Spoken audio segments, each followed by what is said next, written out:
Hello and welcome back to the Brain First Parenting Podcast. I'm your host, Eileen Devine, and today I wanted to talk about something that I see play out in nearly every family that I work with. It's how I decide on what to talk about in these podcast episodes, and this episode is no different. This is something that I know can feel incredibly frustrating, defeating as a parent. It's reflected in those moments where you think, why does this keep happening?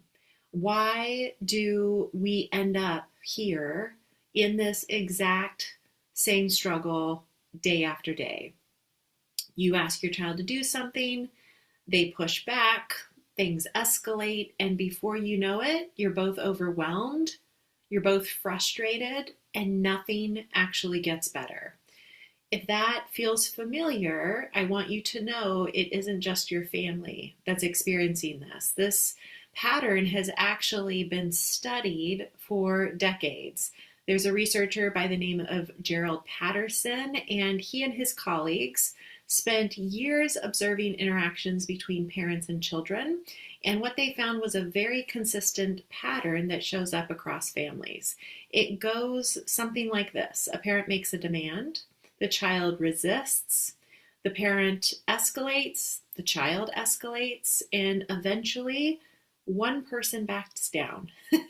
Sometimes it takes a while, but eventually one person backs down. And in that moment, when that happens, there's relief. But that relief actually reinforces this behavior, this cycle of behavior on both sides. So over time, what starts to happen is that the parents and the children or the child unintentionally begin to train each other to escalate because in the short term, it works. Even though in the long term, it leads to more intense behaviors, more disconnection, and more of that stuck feeling. That repeating loop is what's called the coercive cycle. Sometimes it's also referred to as the coercive family process. And once you see it, you start to realize this isn't about a difficult child. This isn't about a parent who's just not doing their job correctly. This is a pattern that is difficult for people on both sides, that pulls both people in and they get stuck. So today I want to help you understand that pattern in a way where you can begin to interrupt it. You can begin to step out of it and create new patterns that are actually much more helpful to you and your child. So let's begin by considering this coercive cycle through a brain first lens. If we look at it through this lens that we're always talking about on this podcast, what do we see? How do we make sense of it? Because most of the time when parents are in this cycle, the whole interaction, the entire cycle is seen through a behavioral lens. That's part of why things get so stuck and more entrenched over time. So it looks like intentional defiance. It looks like they just refuse to listen. It looks like they're always being disrespectful. They're trying to manipulate me. It looks like they are intentionally pushing my buttons and pushing limits. But through a brain first lens, we take a moment to try and get a little bit of space between that behavior that we are so understandably quick to judge and our reaction, that knee-jerk, sometimes visceral reaction that we have to that behavior, and so that we can actually look at what's driving that behavior and reinforcing this coercive cycle. What's driving the cycle is lagging cognitive skills that your child experiences because of their brain-based difference, their neurobehavioral challenges, and a dysregulated nervous system. So instead of asking, why won't my child do this? We start asking, what might be getting in their way? If I'm able to give some consideration to the fact that they have a brain that works really differently, what might that have to do with this situation? And there's a lot of possibilities there. Your child might be dealing with inflexible thinking. So cognitive rigidity, that's a cognitive skill. That is a brain thing. They may have a lot of difficulty seeing someone else's perspective. They may struggle a lot with emotional regulation skills. Maybe they have a very small window of tolerance. They cannot manage life stressors, even those really, really small ones. Maybe they suffer from cognitive fatigue. Their brain is done. It is tired. It needs time to rest. Maybe they experience sensory overwhelm or executive functioning challenges, impulsivity, slower processing, inability to connect the dots. A plus B equals this terrible outcome of C. Or maybe their nervous system is just too fragile in that moment to have the capacity, the ability to manage everything that's going on. It could be one of those things, which would be enough, but it's probably several of those things. There's lots of possibilities there in terms of understanding why your child might be struggling. So what looks like they just won't do this is actually skill-based. It's actually they can't do this. And when we misread that, can't versus won't, we respond in a way that actually fuels this cycle that I see so many families get stuck in. Now, there's another layer here, which is one that we talk about all the time on this podcast, and it is about your experience as the parent of a complex child who requires so much of you in these moments, so many of your internal and external resources. But we need to look at our experience because it's never just about our kids. It's also about what activates us, what triggers us. And that is going to happen because you are human. That's why I can say it with full confidence. None of us are immune to becoming activated or triggered by our child's challenging behaviors from time to time. So I say that drawing upon my personal experience as a parent of 2 teenagers and also professional experience, having sat with many, many parents telling me these stories of how they get activated and how they get triggered. So instead of beating yourself up when you recognize that you were activated or triggered, I'd like you to think of that as information.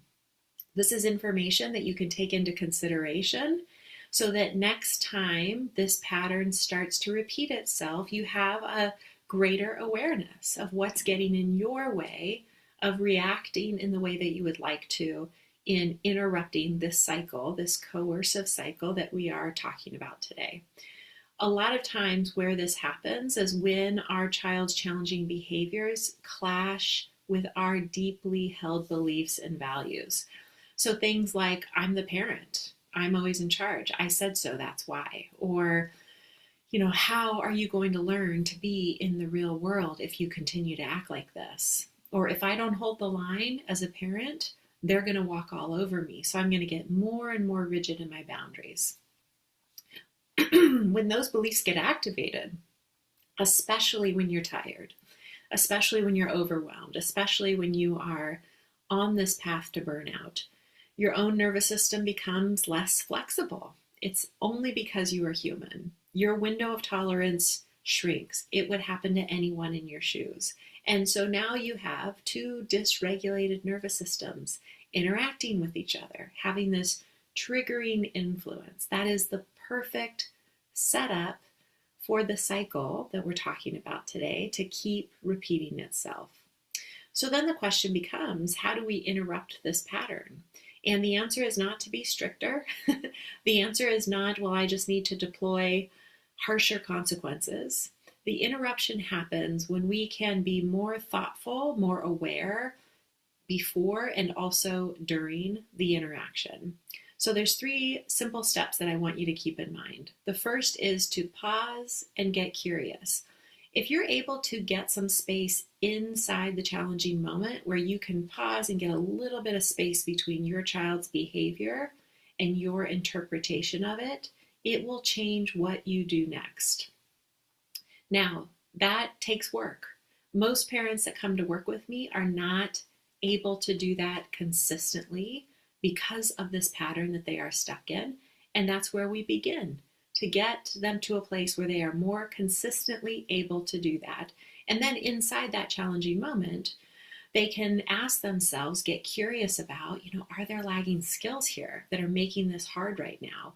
What actually matters to me most in this moment? What is my true goal?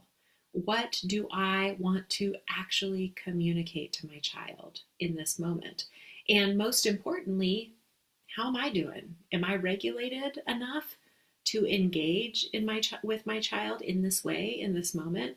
Because if you're not regulated, nothing's going to land with your child. What you say is not going to impact them in the way that you hope that it does.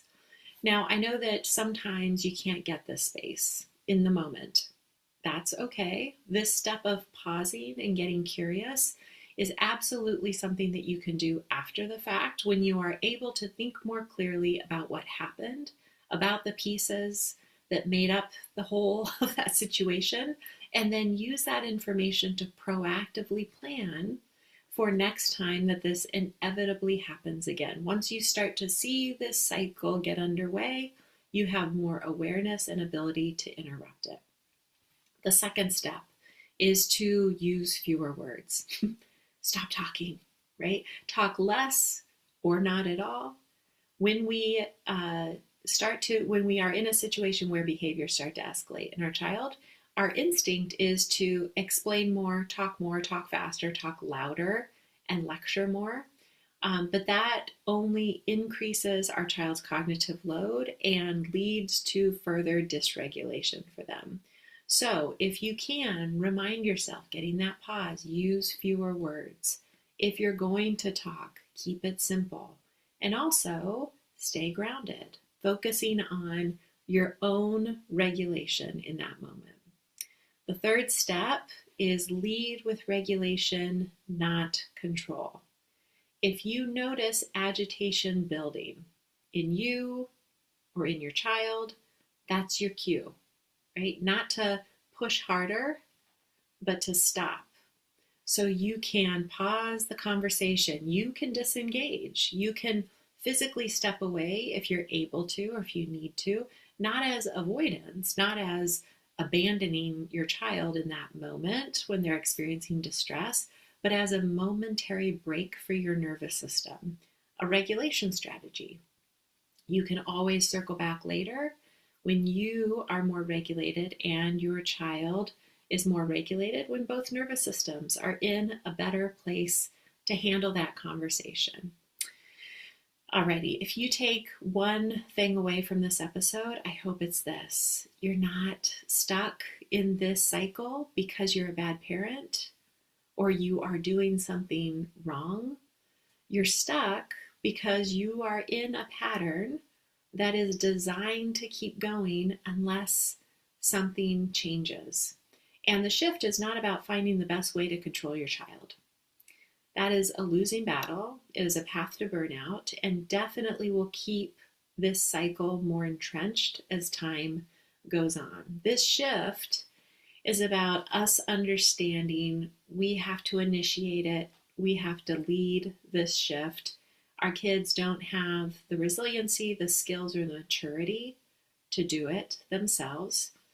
It is about understanding the brain and the nervous system that are underneath those behaviors that your child is exhibiting. It's about regulating our own nervous system and really paying attention to those internal cues that tell us if we're getting a little off balance and responding in a way that reduces, not fuels, the cycle. That is hard work. That is the work, especially when you're exhausted, especially when this pattern is so familiar because it's been happening for so long. But those small shifts, especially around awareness and regulation, can really start to change everything. Alrighty, thanks as always for being here and for listening in. I appreciate it so much. And until next time, take care.